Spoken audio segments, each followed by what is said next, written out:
La joie du Seigneur. La joie du Seigneur est ma force. Je n'hésiterai pas, je ne faiblirai pas.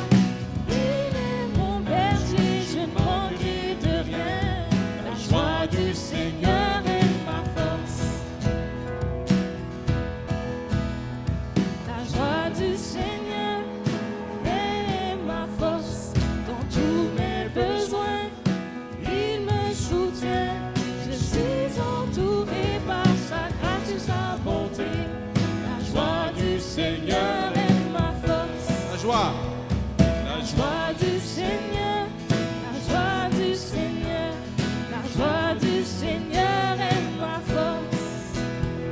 La joie du Seigneur, la joie du Seigneur, la joie du Seigneur est ma force. La joie du Seigneur.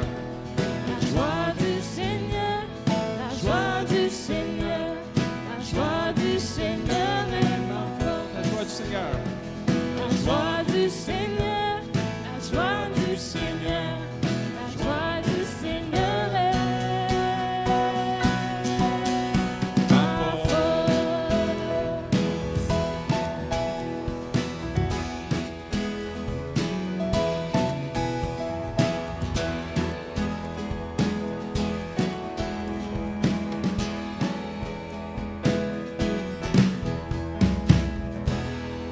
Oui, Seigneur.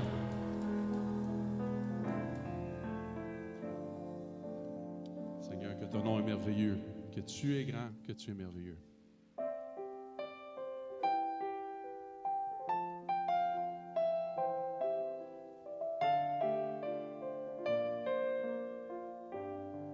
Seigneur mon Dieu. Seigneur mon Dieu, que ton nom est merveilleux, que tu es grand, que tu es merveilleux.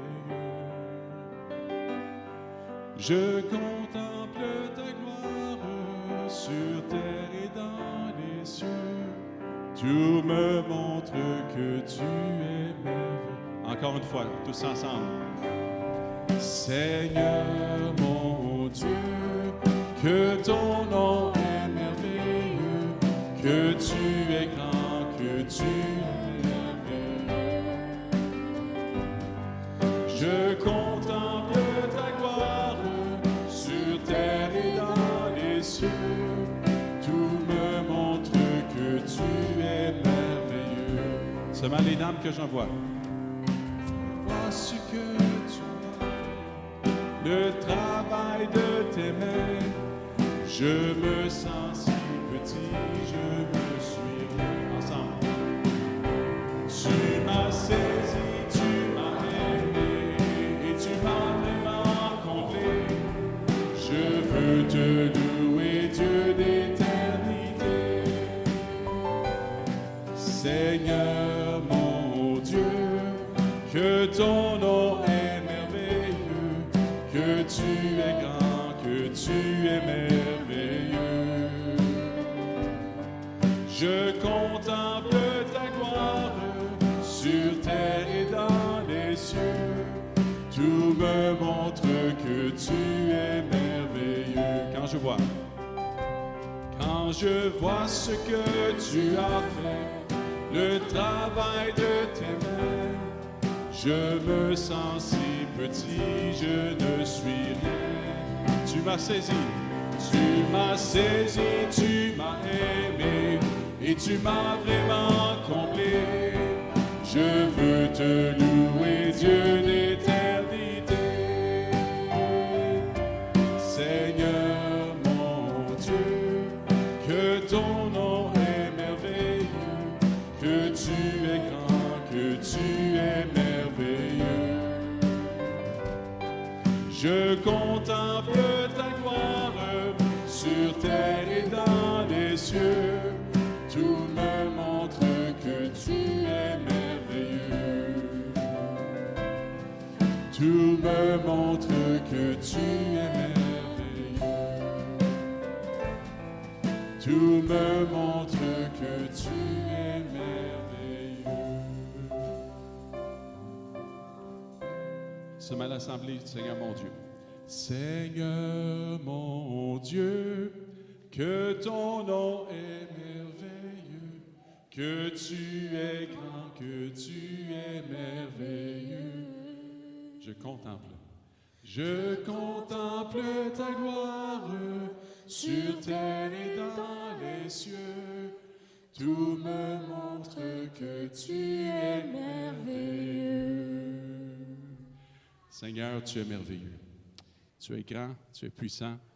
Tout ce que tu as créé, Seigneur Dieu, autour de nous, on est émerveillés. Mais surtout, Seigneur, l'œuvre la plus merveilleuse, c'est l'œuvre de ton Fils qu'on veut célébrer ce matin lorsqu'on va prendre le pain et la coupe au Dieu. Ce repas de la reconnaissance au Dieu. Tu dis par ton serviteur David, Seigneur, que tu places devant nous une table en face de nos adversaires, Seigneur Dieu. Et cette table, Seigneur Dieu, on se rappelle constamment que c'est toi qui es l'auteur du salut et que tu vas en appeler bien d'autres encore une fois, Seigneur Dieu. Alors, utilise-nous ce matin comme tes instruments. Encore une fois, comme Gabriel le mentionnait tantôt, envoie des ouvriers dans ta moisson, Seigneur Dieu. On te supplie. Merci, Jésus.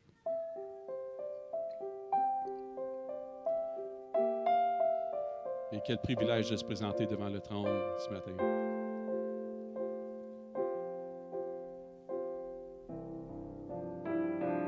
Ensemble. Devant le trône du Dieu très haut, mon défenseur saura plaider. Cet avocat s'appelle amour, il intercède pour moi toujours. Mon nom est placé sur ses mains, mon nom est inscrit sur son cœur, puisqu'il défend ma cause au sein. Nul ne pourra me condamner. Nul ne pourra me condamner.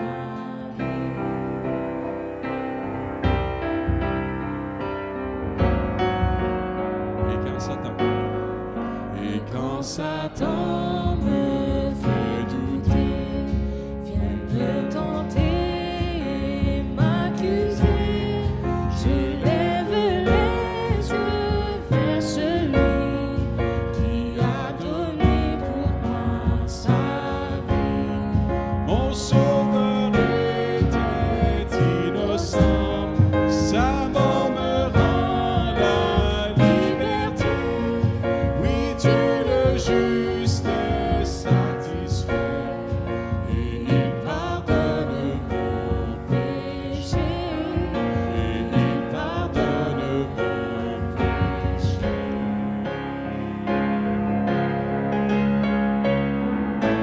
Voyez l'agneau ressuscité. Voyez l'agneau ressuscité.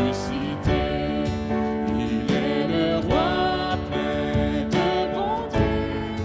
Non, il ne changera jamais. Lui, ma justice, mon bien, ma paix. En lui, j'ai la vie éternelle. Par son sang, il m'a racheté. Pour toujours, ma vie est cachée. En Jésus, mon sauveur, mon Dieu. En Jésus, mon sauveur, mon Dieu. En lui, j'ai la vie éternelle. Par son sang, il m'a racheté. Pour toujours, ma vie est cachée. En Jésus, mon sauveur, mon Dieu. En Jésus, mon sauveur, mon Dieu. En Jésus, mon sauveur, mon Dieu.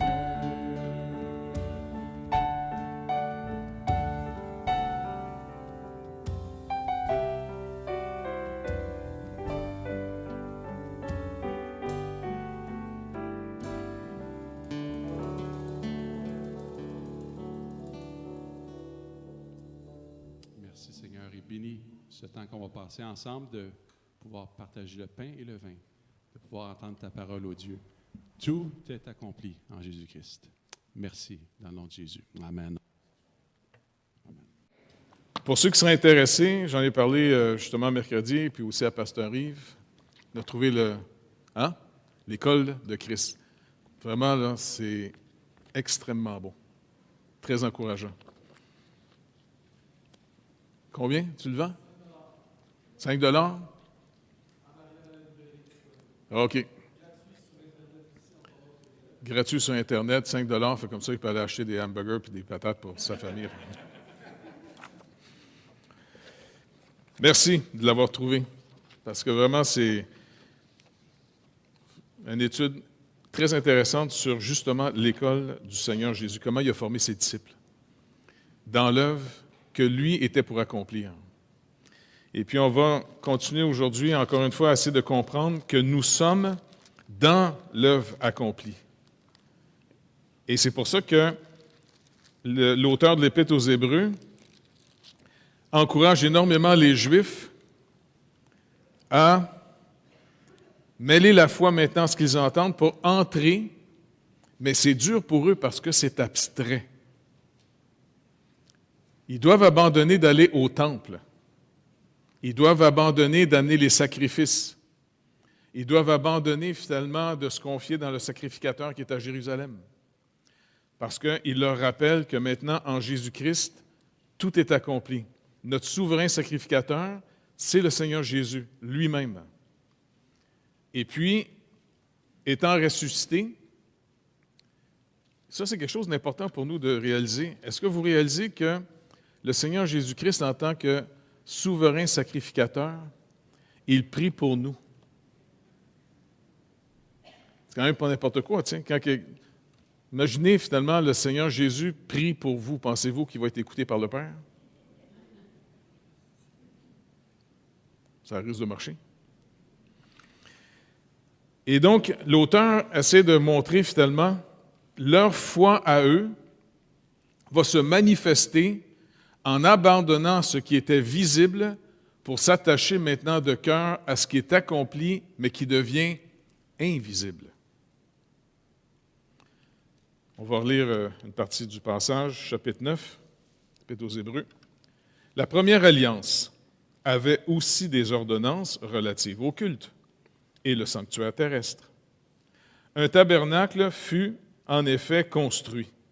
Et dans la partie antérieure, appelée le lieu saint, était le chandelier, la table et les pains des propositions.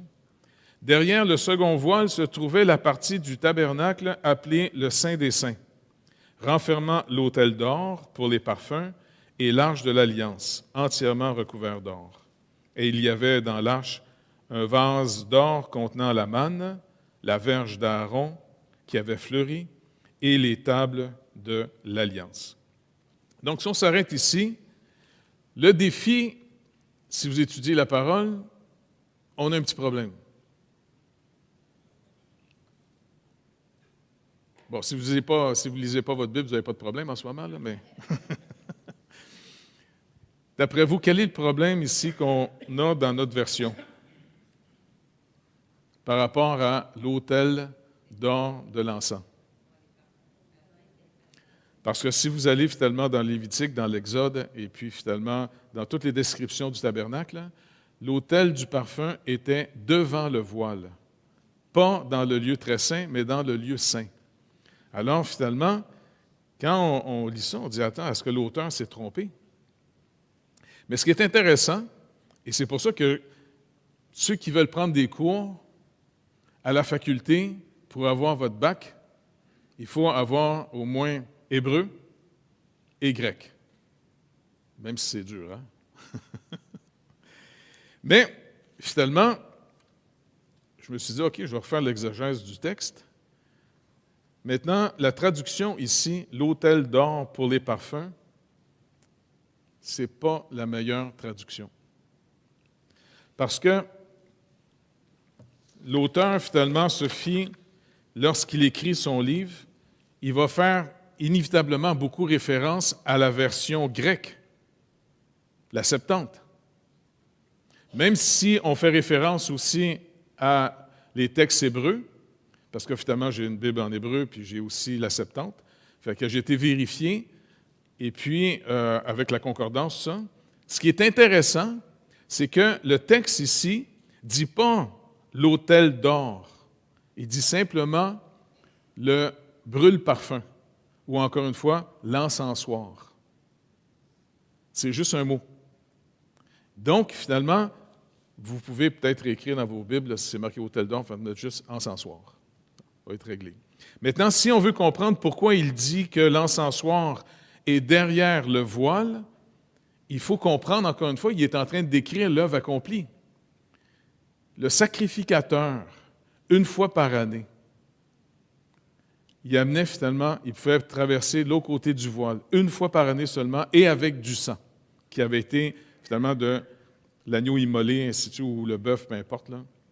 Et puis, il pouvait rentrer là, et Dieu avait dit finalement à Moïse, Aaron pourra rentrer une fois par année, mais avec du sang. Et s'il entre avec du sang, il ne mourra pas. Il est vraiment protégé pour représenter une image. Le lieu saint était le lieu de la communion.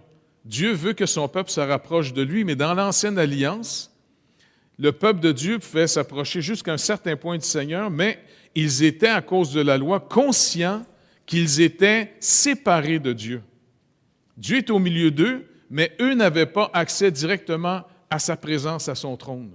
Et ça, c'est quelque chose d'extrêmement important pour nous de le réaliser, parce que dans la Nouvelle Alliance, l'œuvre étant accomplie, on se rappelle, on l'a répété souvent, quand Christ est mort sur la croix, au moment qu'il est mort, il est arrivé un phénomène physique vraiment étrange dans le tabernacle, dans le temple à Jérusalem.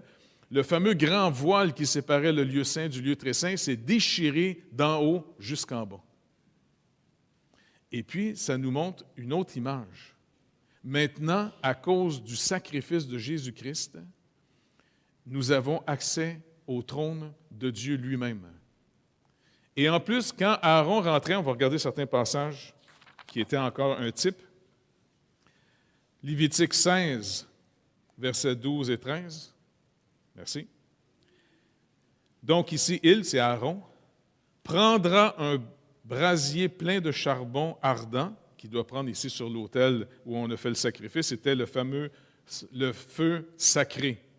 Vous vous rappelez, il est déjà arrivé quelque chose où les fils de Aaron avaient pris finalement des braises quelconques, et puis avaient mis le parfum dessus, puis ils avaient été devant le Seigneur, et ils ont été, il y a un feu qui est sorti directement les brûler les deux. Ils sont morts brûlés parce qu'ils sont venus avec un feu impur. Maintenant, ce n'est pas que le feu est plus ou moins propre, c'est que s'il ne vient pas de l'autel où on sacrifie, encore une fois, qui rappelle toujours que sans effusion de sang, il n'y a pas de pardon. Le problème, souvent, quand on prêche l'Évangile aujourd'hui, c'est qu'on n'est plus en train de rappeler aux gens la loi.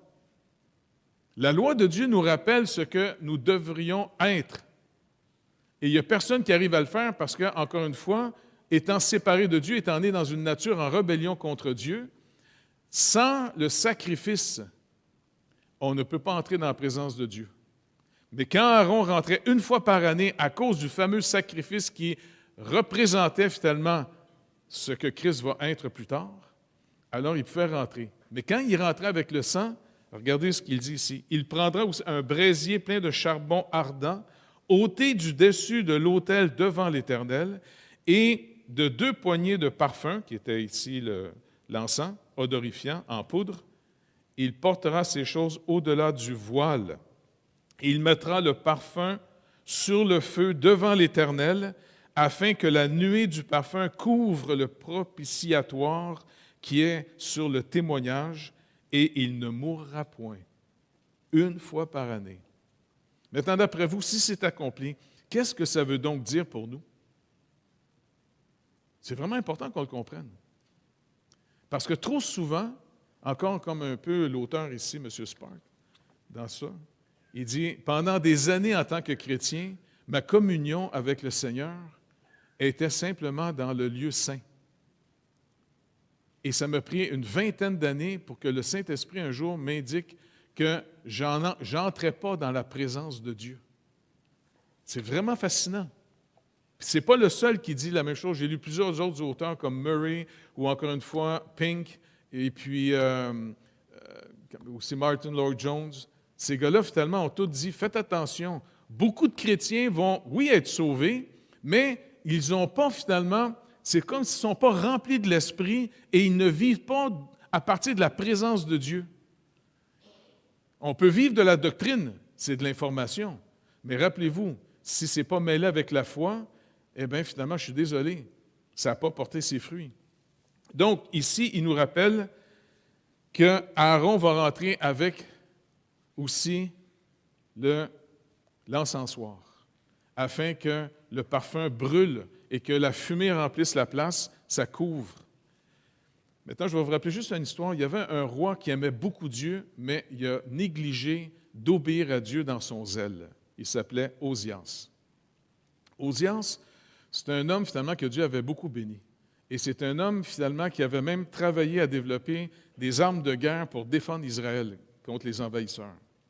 Mais dans son enthousiasme, il a dépensé ce que les Écritures disaient. Un jour, il a voulu entrer dans le temple en tant que roi pour offrir le parfum. C'est entre autres, ça se trouve dans 2 Chroniques 26, versets 16 à 21. Peut-être qu'on peut le lire. 2 Chroniques 26.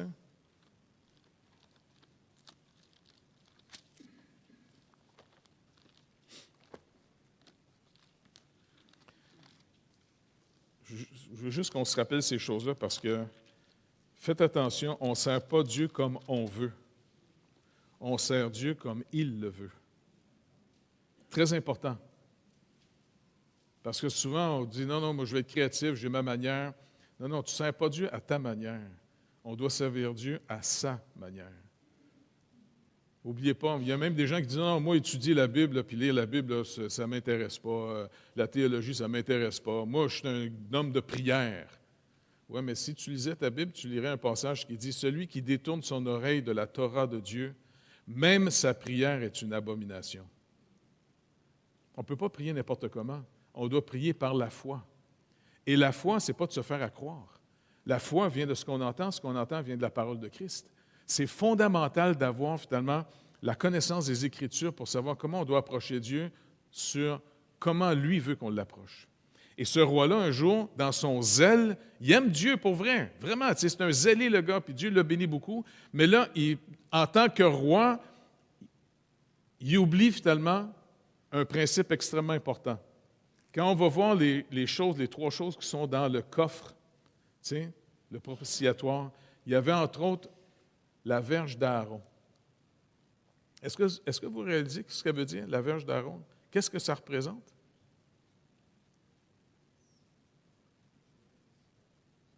Comment? La verge d'Aaron, oui. Mais ça s'est passé comment, ça, cette histoire-là? Ça s'est passé quand on était dans le désert. Et puis, il y avait une couple de têtes fortes en Israël, c'est-à-dire dans le peuple d'Israël, Abiram, puis une couple d'autres. D'accord. Et puis, finalement, ces gens-là, à un moment donné, étaient tannés de voir que c'était Moïse et son frère qui menaient tout en Israël, de l'Égypte pour entrer jusque dans le pays. Ils sont dans le désert encore. Puis ils refusent d'obéir à Moïse, ils sont tannés que ce soit lui qui mène. Puis il est qui, de toute façon, ton frère? Puis Moïse essaie de leur rappeler en disant, écoutez, il veut les raisonner, puis eux autres, ils sont révoltés, ils ne veulent rien savoir, puis ils ont même monté la révolte en Israël, et ils ont été chercher plein de chefs dans les tribus d'Israël pour monter une rébellion contre Moïse et Aaron. Ils ont encore oublié un principe divin extrêmement important, et ça se fait malheureusement trop souvent aussi dans des églises. Et même l'Église peut le faire face à des autorités civiles. Moïse va dire, non, écoutez, vous n'avez pas compris, nous autres, on n'a pas choisi ce poste-là. C'est Dieu qui nous a appelés. Parce que qui est Moïse? Qui est Aaron? En voulant dire, ce n'est pas en nous, ce n'est pas parce que nous, on est plus capables que vous autres. Dieu nous a appelés, on est juste dans l'obéissance. Les gars ne veulent rien savoir. Tu sais, quand tu es bouché des deux bouts, il n'y a rien qui arrive. Hein? Ça fait qu'il dit, regardez, on va demander au Seigneur lui-même qu'il nous le montre. Vous allez prendre finalement chacun une verge, un bâton, OK, pour 12, pour qu'il représente Israël. OK? Aaron, il va représenter les Lévites, et puis ainsi de suite. Demain, on va mettre ça dans le lieu saint, dans la tente. Et demain, on va se présenter devant le Seigneur, puis on va voir ce qui va arriver. Le lendemain, ils s'en viennent tous là. Écoutez, c'est 12 bâtons morts. Si je me rappelle des chiffres, là, moi je suis un peu lexique, c'est les chiffres. Et puis le lendemain, quand ils sont rentrés, qu'est-ce qu'ils ont vu? Le bâton d'Aaron avait fleuri et même produit des amandes. Donc on voit en plus du bois d'amandier. Et puis les autres bâtons sont restés secs et morts. Dieu montre une chose extrêmement importante ici. Essayez toujours de discerner qu'est-ce que Dieu fait, comment il appelle les gens. C'est très important parce qu'encore une fois, il nous délivre du principe de ce monde. Le principe de ce monde, c'est que la plupart des gens veulent posséder de l'avoir. De l'avoir pour prendre contrôle. Que ce soit de l'argent, que ce soit même de la connaissance, que ce soit du pouvoir civil, peu importe. Les gens veulent posséder des choses pour se faire une place et monter la montagne puis tasser les autres. Dans le plan et dans l'œuvre de Dieu, Dieu le défend absolument. C'est pour ça que même souvent, il y a des gens qui ne sont pas d'accord avec ma vision de la mission. Quand on arrive dans un pays, dans une région, j'essaie toujours de voir d'abord ce que Dieu fait dans la place. Parce qu'à un moment donné, on travaillait avec une autre dénomination. Je me rappelle un gars que j'aimais bien, que j'admirais beaucoup. Il disait non, comment une église de la Bible parle sur place? Non, écoute, il y en a plein d'églises là-bas. Non, mais c'est nous autres qui comprenons la grâce. Il y a rien que nous, comment dire, il y a rien que nous autres qui comprenons la grâce. Il y a rien que nous autres qui comprenons la grâce. Dieu, il ne va pas bien partout, là, tu sais. Je dis non, regarde, de toute façon, si on peut aider les églises sur place, ça ne serait pas mieux? Oui, mais on ne paraîtra pas. Tu n'as pas besoin de paraître. C'est quoi ton problème de paraître, toi, là? Tu es incomplexé encore? Quoi, tu vas t'acheter un char pour avoir l'air que tu existes parce que tu t'as acheté un char? Tu t'as acheté une grosse maison parce que tu dis, regarde, je peux rester ici, j'ai une maison, moi, là. C'est quoi cette maladie mentale-là? Ça, c'est l'homme naturel, séparé de Dieu, qui veut devenir quelqu'un par ses avoirs. Et puis, finalement, Dieu va montrer en disant, non, j'ai choisi Aaron, et quand j'appelle, je justifie. Et quand je justifie, je glorifie.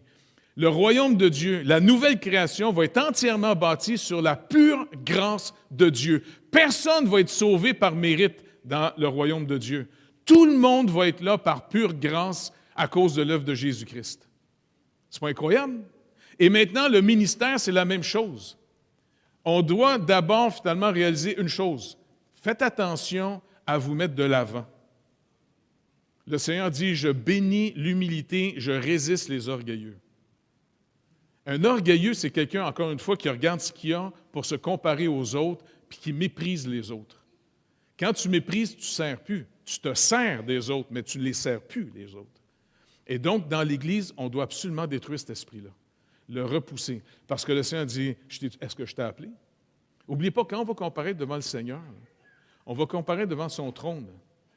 Et on va comparaître devant celui qui dit, « OK, je vais passer ta vie au feu. » Vous vous rappelez ce que Paul dit aux Corinthiens? « Je vais passer finalement toutes vos œuvres au feu.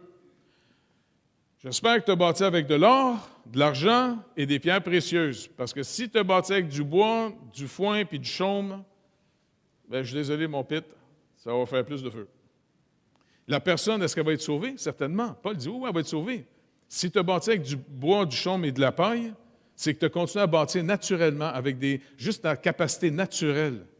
Et puis là, il va dire, oui, tu vas être sauvé, mais comme quelqu'un au travers du feu. En d'autres mots, tu sais, comme la maison d'un gars pogne en feu, et puis là, la seule chose que tu as faite, tu as pu te pousser en dehors de ta maison, puis toute ta maison, flambeau complet, tu as sauvé ta vie. Donc, moi, là, ça me tente finalement de voir qu'est-ce que ça donne. Et la parole, tout ça, ça a été écrit, comme Paul nous rappelle, il l'a dit aux Corinthiens, les choses dans l'Ancienne Alliance, dans l'Ancien Testament, ça a été écrit pour notre instruction. Alors, Osias, finalement, regardez qu'est-ce qu'il a fait. Versets 16 à 21. Et ça peut être un danger pour nous tous à tous les jours. Lorsqu'il fut puissant, le fameux roi Osias, grâce à Dieu, son cœur s'éleva pour le perdre. Quand ça va trop bien, trop longtemps, la tête t'enfle, puis tu ne passes plus dans un cadrage de porte. Il pécha contre l'Éternel, son Dieu. il entra dans le temple de l'Éternel pour brûler des parfums sur l'autel des parfums. Le sacrificateur Azaria entra après lui avec 80 sacrificateurs de l'Éternel, hommes courageux, n'oubliez pas, ils font face au roi, là, qui s'opposèrent au roi Osias et lui dirent, « Tu n'as pas le droit, Osias, d'offrir des parfums à l'Éternel. Ce droit appartient aux sacrificateurs, fils d'Aaron, qui ont été consacrés pour les offrir.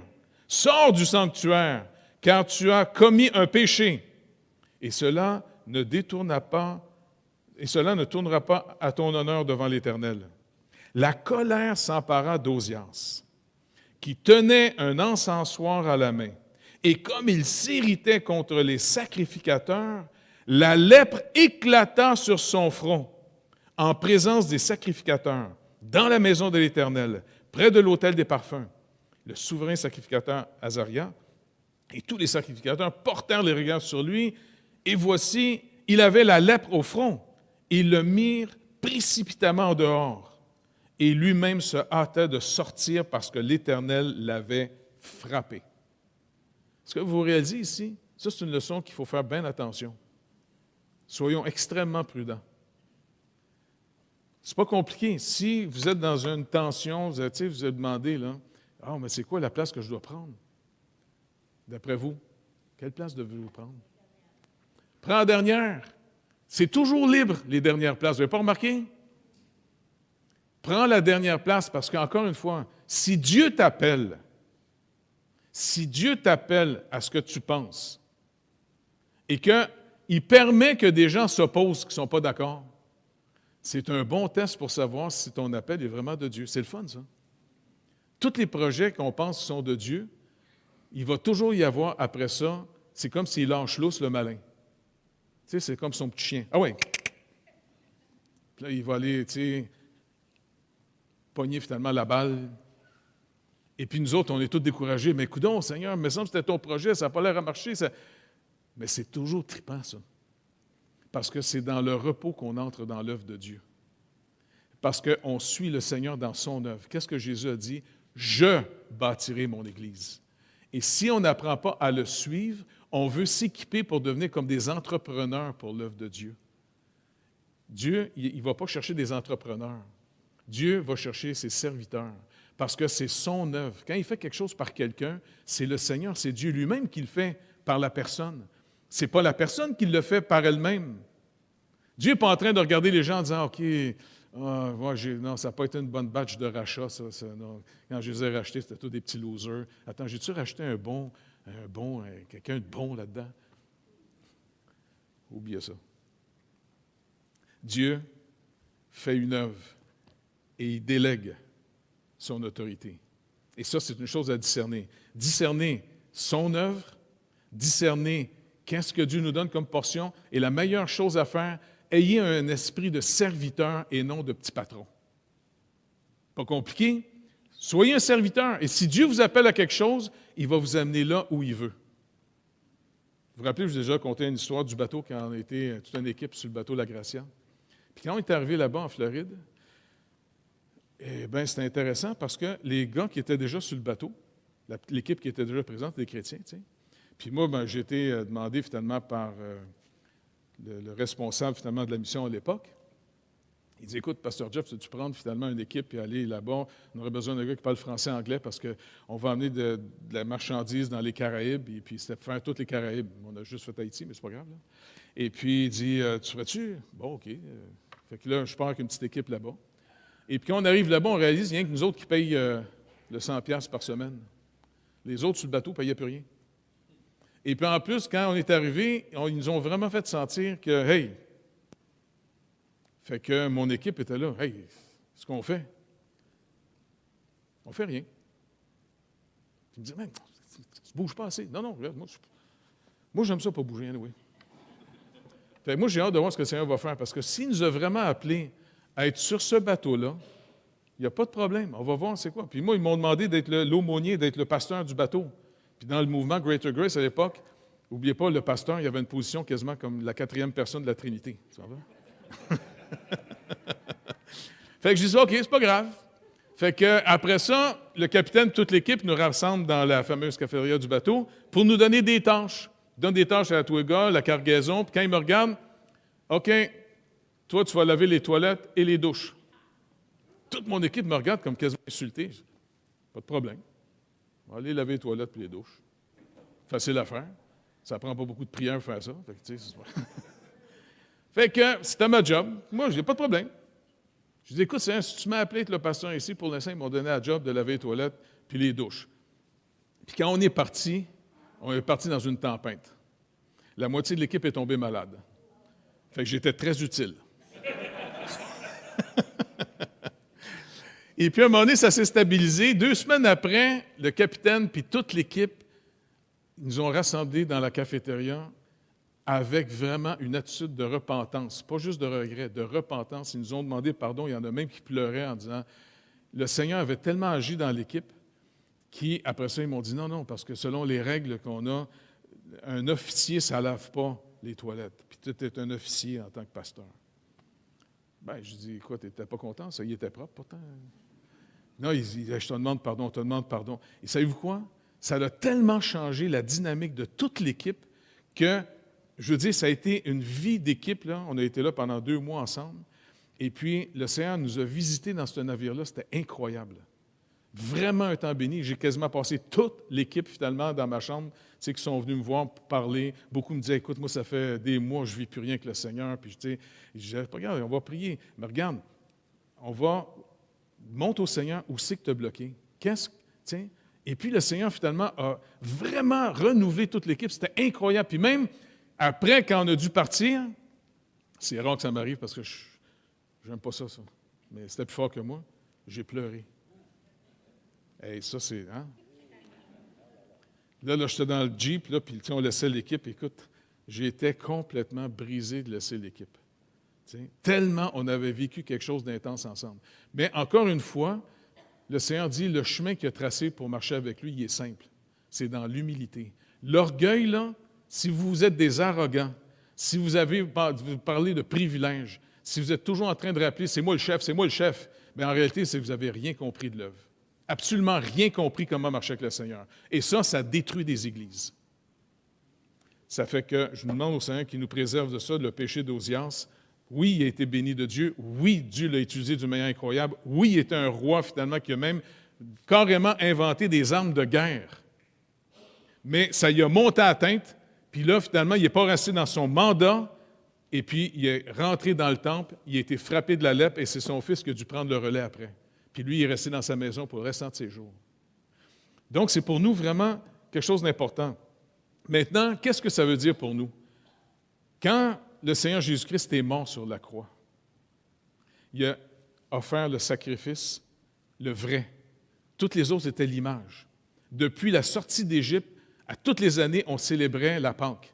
Et puis on faisait les fêtes cérémonielles qui rappelaient sans arrêt la promesse de Dieu qu'un jour viendrait le véritable anneau de Dieu, le véritable temple. C'est pour ça que Jésus essaie d'instruire même ses disciples en leur rappelant toujours « Détruisez ce temple, je le relève en 3 jours. » Mais pour eux autres, là, dans leur tête, le temple, c'est la bâtisse de pierre. Pas vrai? Ce que tu vois a plus d'effet dans ta vie, c'est un plus réel ce que tu vois, mais le problème, c'est qu'on ne marche pas avec la vue avec le Seigneur, on marche par la foi, et la foi vient de ce qu'on entend. Ce qu'on entend vient de la parole de Christ. C'est pour ça que la première chose que le malin va enlever dans une église, c'est ça ici. Il veut nous enlever la parole, afin que finalement, sans la parole de Dieu, il ne peut pas avoir de foi. Il ne peut pas y avoir même de prière entendue de la part de Dieu, parce que là, tout le monde vit naturellement. Et pire, les gens viennent au nom du Seigneur, au nom de leur mérite. Et le Seigneur dit non. Le chemin, c'est Jésus-Christ, mon Fils. Et c'est une manière de mépriser l'œuvre de Dieu. C'est blasphémer l'œuvre de Dieu. C'est pas n'importe quoi, je vous le dis. Mais on est tellement dans une époque aujourd'hui où est-ce qu'on veut s'équiper pour être des plus que capables. Mais marcher avec Dieu, ça prend un discernement. Est-ce que Dieu nous a appelés? Est-ce que Dieu nous appelle un projet? Juste la Macasa encore, quand on était là hier, c'était béni de voir ça. Quand je vous rappelle souvent, la Macasa, Jean, il a eu à cœur, tu sais, comment on va faire, il évangélise, tu sais, vraiment, il fait une belle job, Jean Aymon, là-bas, tout ça, tu sais. Et puis quand il m'avait parlé il y a plusieurs années de son projet, je dis, gars, pas de problème, on va remettre ça au Seigneur, on va voir si c'est de Dieu. OK? Puis on était se promener sur la route, on a prié ensemble, tu sais, puis Seigneur, on te remet le projet, tu sais, ça serait trippant, mais on veut d'abord être sûr que c'est-tu de toi. Et puis, les choses ont resté de même. Jean a commencé à travailler sur le bâtiment. Et puis, il me dit, hey, on pourrait acheter l'église en face, puis la rénover. Puis tout le projet se mettait de l'avant. Et puis même, j'ai été avec une petite équipe d'ici, on était voir ça. On était tous excités. On a même débloqué des fonds. Mais ce qui doit arriver est arrivé. C'est toujours trippant, ça. Le projet a été totalement bloqué. C'est pas le fun, ça? Moi, j'aime ça. Parce que si c'est le plan de Dieu, puis même si le malin est là en train de gruger l'os, je m'en fous. Je vais voir, tu sais, si c'est de Dieu. Puis là, Jean, regarde. Oui, il dit, mais là, c'est bloqué. Puis après, là, on était prêts. Bing, qu'est-ce qui arrive? La pandémie. Un petit virus niaiseux qui arrête toute la patente. Tu comprends? On ne peut même plus sortir. Vous vous rappelez, on ne pouvait même pas sortir plus tard que 8 heures le soir, il fallait être dans nos maisons. Hey, c'est incroyable, cette niaiserie-là. Mais loin. Et puis, finalement, après ça, là, la mairesse n'était pas d'accord. Non, ça n'existe plus des chrétiens. On va raser ça, cette affaire-là. Tu sais? Puis là, Jean, il commence à dire, Jean, c'est encore plus intéressant. T'sais, et puis là, après ça, non seulement ça, les mariés voulaient absolument dire oui, parce que, s'il vous plaît. Et puis là, c'est l'évêque à Saint-Jérôme. Non, je veux pas. Lui, il nous voit comme des compétiteurs, comme c'est le magasin d'à côté qui achète l'autre magasin, tu vois. Puis là, l'évêque est encore contre ça. Hey, c'est encore plus le fun. On va voir si c'est de Dieu. Si c'est de Dieu, il va nous ouvrir la place. Parce que, Jean, c'est pas juste le bâtiment qu'on veut. On veut que ce soit le projet de Dieu en vue qu'il va racheter des gens de la région. Fait que tout allait de même, ça a duré 1 an, 2 ans quasiment. Et l'Épître aux Hébreux nous dit, « Soyez de ceux qui savent par la persévérance et la patience hériter les promesses de Dieu. » Donc, c'est le fun quand le malin, il se met à enrager. Parce que le Seigneur nous a montré comment faire. Il dit, il est comme un lion qui s'en vient. Hein? Un lion, c'est assez gros quand même. C'est pas un petit milou, là. Mais il dit, résistez-lui en face et lui, il fuira loin de vous. Mais ça, on voir un lion arriver, là, puis la parole dit, non, résiste-lui en face. Puis là, il se met à rugir, il sent du docteur Ballard, là, C'est une vieille joke pour les plus vieux, ça, C'est la nourriture de chien. Fait que là tu dis, hey, tu pues de la gueule, toi, c'est vrai, tu pues de la gueule, Parce que c'est un menteur, c'est un calomniateur. Il pue de la gueule. Mais il dit, résiste-lui. Et le Seigneur dit, et il fuira loin de vous. Mais comment ça, c'est qu'il va fuir loin? J'ai vu un film quand j'étais plus jeune, je ne sais pas si vous vous rappelez ça. C'est un petit ours là, qui suit un gros ours. Avez-vous déjà vu ce film-là? Hein? Et puis, à un moment donné, le gros ours, il commence cette année de se faire suivre par le petit ours tout le temps, Et puis, le petit, à un moment donné, il se pose. Puis là, il y a un puma qui s'en vient, qui veut pogner le petit ours. Puis le petit ours, il est là, il court au trait, il s'en va. Puis le puma s'en vient en arrière, Puis à un moment donné, il se rappelle comment le gros ours se défendait. Quand un ours se défend, il se lève debout, hein? Ça fait que le petit pote, à un moment donné, il traverse la rivière, et puis là, le puma s'en vient, et puis le petit ours, il est haut de même, tu comprends? Et puis là, il voit le puma barré bien raide. Et puis le puma, il retourne de bord, puis il se pousse. Il ne comprend pas pourquoi. Il se retourne, il y avait le gros ours en arrière qui était debout. C'est trop beau, ce film-là. Moi, je regarderais juste cette partie-là. Je le regarderais à tous les soirs avant de me coucher. Parce que le Seigneur dit, résiste le diable. OK, pourquoi? Parce que quand tu vas tenir devant, il va être en arrière de toi. Puis quand il va me voir, il va faire caca aussi. C'est trop trippant marcher avec le Seigneur. Tu comprends? Mais encore une fois, dans les épreuves, c'est là qu'on va le voir pour nous. Fait qu'arrêtez de penser que notre vie doit descendre comme comment on dit ça? Un fleuve tranquille. C'est ennuyant à mourir, ça, un fleuve tranquille, tu comprends? Non, c'est des cascades. Ah ouais, on descend en kayak. Ah ouais, on s'en va là-dedans. Et puis le Seigneur est avec nous autres, puis c'est comme ça qu'on pourra témoigner de lui et qu'on peut demander une chose au Seigneur. On veut rentrer dans tes œuvres. Parce que tu nous dis dans ta parole qu'on est ton ouvrage, créé en Jésus-Christ, pour les œuvres que tu as préparées d'avance, afin qu'on y marche. Et c'est là qu'on va te connaître. On ne va pas rester toujours rien que dans la théorie. C'est facile de lire bien des livres. Tu sais, on peut lire plein de livres de missionnaires, mais on va-tu y aller un moment donné en mission? C'est le fun de lire des livres de prière, mais on sait-tu comment développer notre vie de prière? Come on! Marcher avec le Seigneur, c'est la vraie vie. Alors, finalement, il est en train de nous rappeler ici, l'auteur, savez-vous qu'est-ce que ça veut dire? On a maintenant, je vais finir avec ça, les autres passages.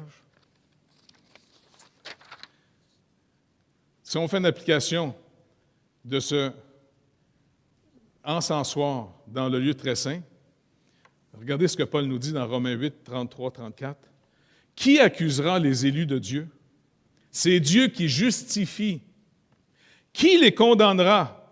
Christ est mort. Bien plus, il est ressuscité. Il est à la droite de Dieu et il intercède pour nous. » Est-ce que vous vous rappelez à quoi servait l'image de l'encens? Dans l'Apocalypse, il dit l'encens, c'était la prière des saints. Et le Saint des saints, c'est Jésus qui prie pour nous en ce moment même, dans le lieu très saint, la présence de Dieu. Dans Hébreux 7, 25, c'est aussi pour cela qu'il peut sauver parfaitement ceux qui s'approchent de Dieu par lui, étant toujours vivant pour intercéder en leur faveur. On a quelqu'un qui intercède pour nous autres. Pourquoi s'inquiéter? Quand on s'inquiète, on devrait lui demander, je te demande pardon, Seigneur, de m'inquiéter. Je vais te faire connaître mes besoins, je veux rester dans ta paix. Tu pries pour moi. Tu ne nous as jamais abandonnés. Moi, peut-être je peux m'endormir, des fois, moi, je ne suis pas là, mais toi, tu dis que tu es toujours là. Jamais tu vas nous abandonner. Après ça, dans Ésaïe 53, verset 12, il fait la conclusion du sacrifice. Il dit, « C'est pourquoi je lui donnerai, en parlant ici du Messie, sa part avec les grands.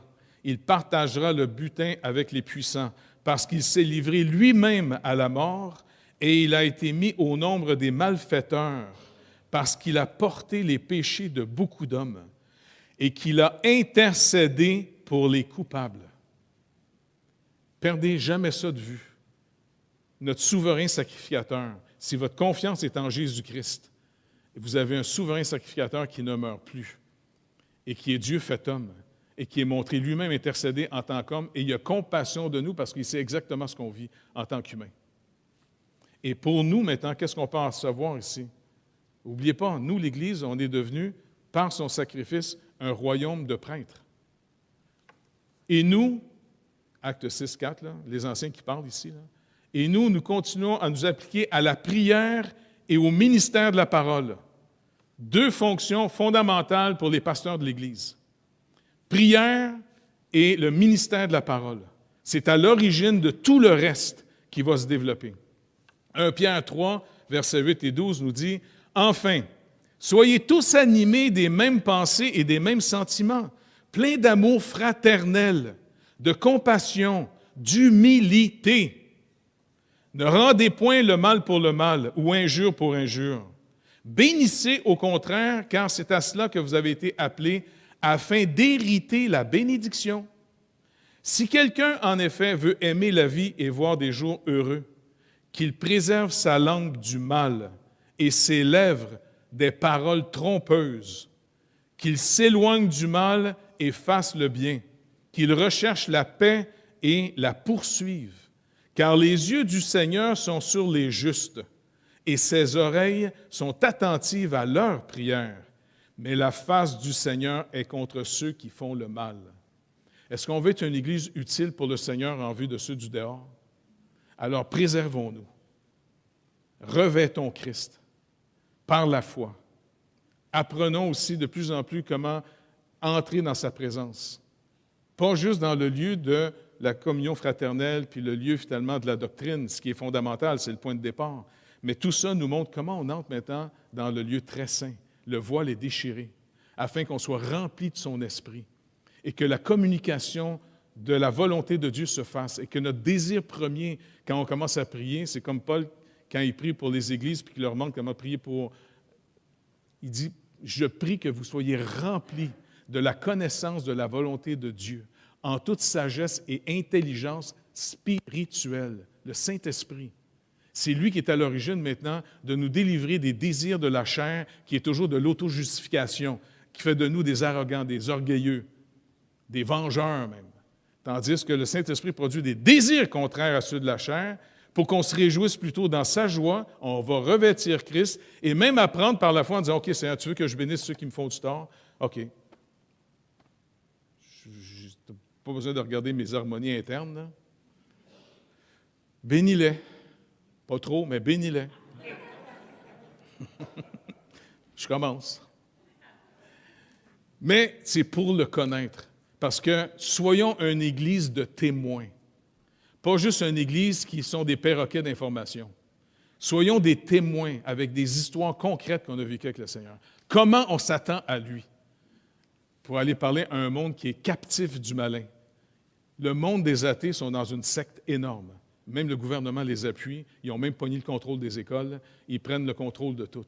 On fait face à une secte moyennement dangereuse. Mais on a le Tout-Puissant avec nous. Quand Goliath est gros, c'est le fun de voir notre petit David arriver. C'est Jésus. Puis ça y a pris rien qu'une roche. Il y en avait 5, je pense. Peut-être parce qu'il attendait ses frères. Mais il en a pris rien qu'une. Il a tiré ça dans le front. Et c'est merveilleux parce que même quand il a abattu Goliath, il n'y avait pas d'épée, lui, David. Il y avait juste du fromage. Parce que son père avait dit, va porter du fromage à tes frères qui sont sur le champ de... Parce qu'il était jeune encore. Il tue finalement Goliath avec sa fronde. Et puis, il prend l'épée de Goliath, puis il tranche la tête. Il pogne ça par les cheveux, ça dégouline un peu, disant, bon, voici le trophée, le voilà. Ça, c'est notre Seigneur Jésus. Il peut laisser le malin, des fois, faire son épée.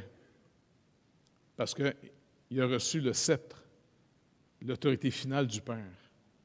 Et c'est lui qui fait justice. Comme il dit, ne vous vengez pas, bien-aimés.